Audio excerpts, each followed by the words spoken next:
Halo Sobat Bola Indonesia, apa kabar? Semoga semua dalam kondisi sehat, bahagia, dan selalu dilimpahkan banyak rezeki yang bermanfaat. Amin. Amin. Amin.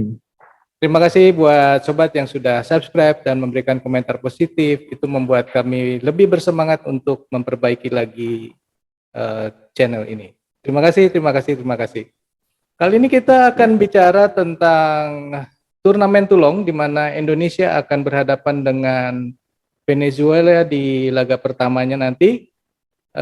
Kira-kira seperti apa nih lawan kita nih, Bro Ipung? Ya, memang kali ini kita lawan yang dari tim yang tidak kita sangka-sangka nih ya. Karena kebetulan berada di peringkat 58 dunia. Sementara kita kan ada di peringkat 159. Dan biasanya memang Venezuela ini bermain di zona Amerika Latin. Biasa bersaing untuk memperebutkan tiket Piala Dunia itu dengan Brazil, Argentina, Kolombia, Uruguay, Paraguay dan sebagainya gitu ya. Dan ini salah satu gambaran peringkat FIFA ini juga merupakan gambaran bagaimana kekuatan Venezuela sebetulnya gitu loh, Bro. Iya, betul. Terus gimana? Perlu ditakuti kah?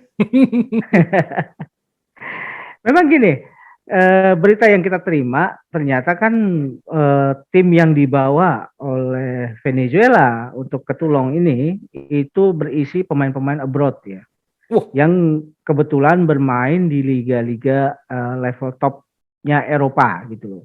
Antara lain bermain di Liga Spanyol, Liga Portugal, Liga Belgia gitu loh, Bro. Dan ini yang kemudian dibawa oleh Venezuela, artinya mereka sepertinya mencermati bahwa turnamen Tulung ini adalah batu loncatan untuk katakanlah etalase untuk memperlihatkan potensi-potensi yang Venezuela miliki gitu loh, Bro. Wah, kalau kayak gitu agak minder juga nih kita. Kalau mereka masih muda-muda seperti ini, di bawah umur 20 tahun sudah bermain abroad ya di luar negaranya masing-masing. Sementara Indonesia seperti apa, Bro? Ya, memang kan Indonesia ini berisi pemain-pemain yang disiapkan untuk World Cup tahun depan Under 20 ya. Jadi yang dikirim oleh Indonesia adalah pemain-pemain Under 19 justru. Nah, ini menariknya bahwa di grup B yang terdiri dari Indonesia, Venezuela, Meksiko, dan Ghana, justru Indonesia mengirimkan tim yang paling muda. Sementara yang lain mengirimkan tim yang under 20 gitu loh. Saya pikir ini adalah bagus saya pikir ya. Artinya ini kan juga untuk melihat bagaimana hasil dari training center yang dilakukan di Korea kemarin gitu loh. Nah, jadi sekaligus ini juga untuk melihat bagaimana nih tim kita apakah bisa bersaing dengan tim-tim yang di luar kawasan gitu loh, yang justru punya peringkat-peringkat FIFA yang jauh lebih tinggi daripada Indonesia gitu loh, Bro. Dengernya aja udah minder, terus ini gimana nih, bakalan kalah atau gimana nih, Bro? Ya, gini ya, kalau kita kan melihat bahwa pemain-pemain yang dibawa tim under 19 kita itu memang banyak bermain di tim binaan dari klub-klub yang bermain di Liga 1, di Liga Supernya Indonesia lah katakanlah, Liga 1-nya Indonesia. Nah, itu juga kan boleh dibilang sebuah perkembangan yang menarik, walaupun sebetulnya dari sisi pengalaman mungkin belum seperti yang kalau kita compare dengan Venezuela itu jomplang sekali gitu loh. Sementara di Venezuela kita lihat ada satu pemain yang bermain di Liga Portugal di Boa Vista, namanya Jeril De Santis gitu ya. Dan dia di Boa Vista pun juga sudah diturunkan di tim utama gitu loh. Gila. Iya.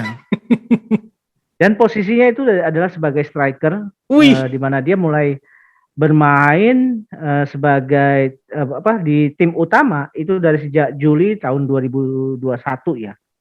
Dan dari 18 kali dia bermain di Liga 1, dia sudah menyumbangkan 2 gol. Artinya untuk ukuran seorang pemain muda yang masih usianya 20-an tahun, ini adalah pencapaian yang bagus gitu loh.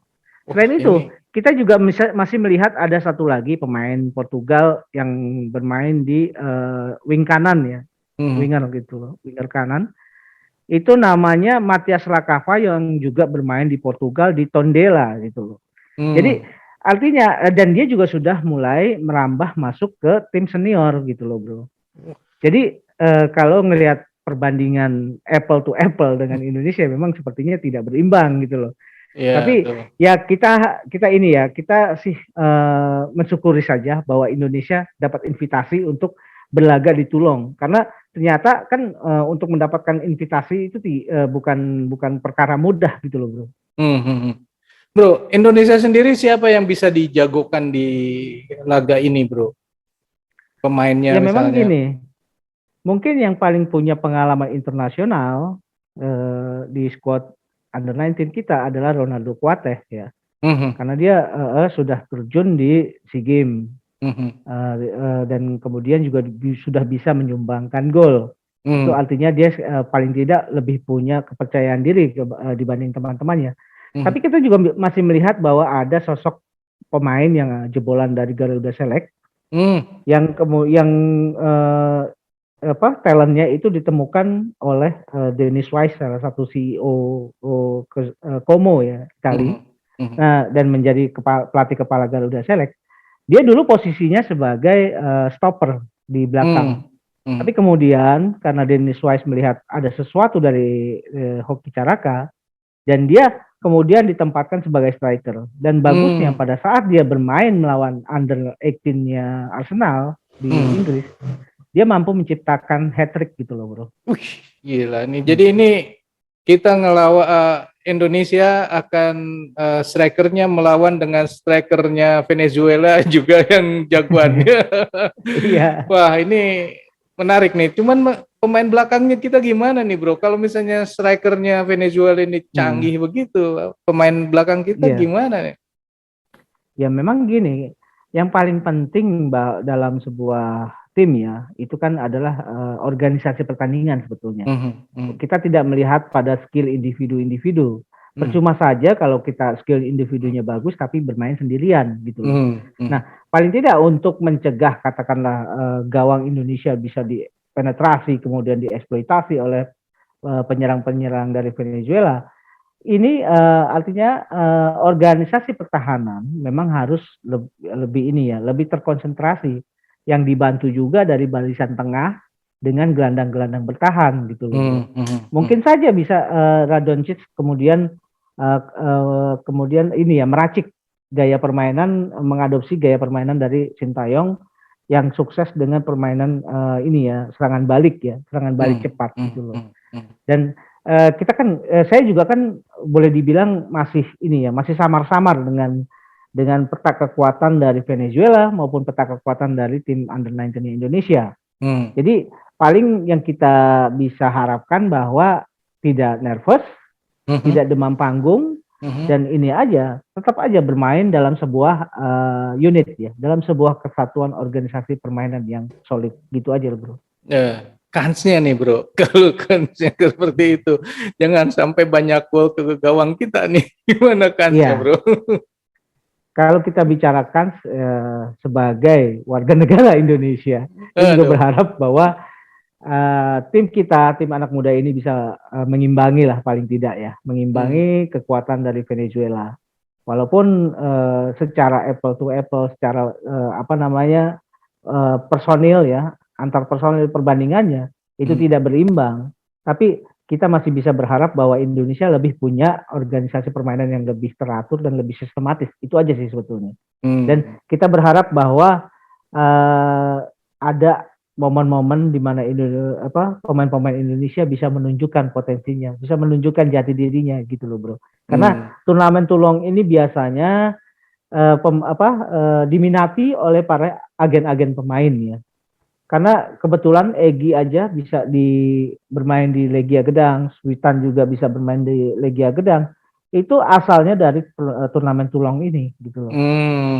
Jadi agen-agen pemain banyak kok yang akan memantau gitu loh, Bro. Ya, berarti mudah-mudahan lah Indonesia bisa menunjukkan prestasinya di sana paling tidak beberapa pemain yang bisa diboyong bermain di Eropa nantinya setelah laga ini ya.